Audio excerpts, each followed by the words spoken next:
ಎಲ್ಲ ಕಾರಣ ನಮ್ಮ ಅಪ್ಪ ಅಮ್ಮ, ನಮ್ಮ ಅಂಕಲ್ಲು, ಮತ್ತು ಇವರು ನಮ್ಮ ಪೇರೆಂಟ್ಸು, ನಮ್ಮ ದೊಡ್ಡಪ್ಪ, ನಮ್ಮ ಓನ್ ಅಂಕಲ್ಲು, ನಮ್ಮ ಹಾಸ್ಟ್ಲ್ ಹುಡುಗರು, ಇವರೆಲ್ಲ ಕಾರಣ.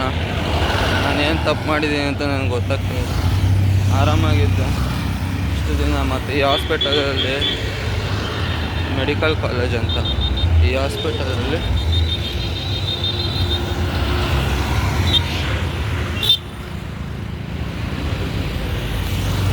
ಇಲ್ಲ, ಇವ್ರು ನನ್ನ ಸೇರ್ಕೊಂಡು ಏನೋ ಸಾಯಿಸೋಕೆ ಪ್ಲ್ಯಾನ್ ಮಾಡ್ತಾಯಿದ್ದಾರೆ. ಎಲ್ಲರೂ ಸೇರ್ಕೊಂಡು ನಾನೇನು ತಪ್ಪೇ ಮಾಡಿಲ್ಲ. ಪ್ಲೀಸ್ ದೇವ್ರೆ, ಪ್ಲೀಸ್ ಗಾಯ್ಸ್ ಹೆಲ್ಪ್ ಮಾಡಿ.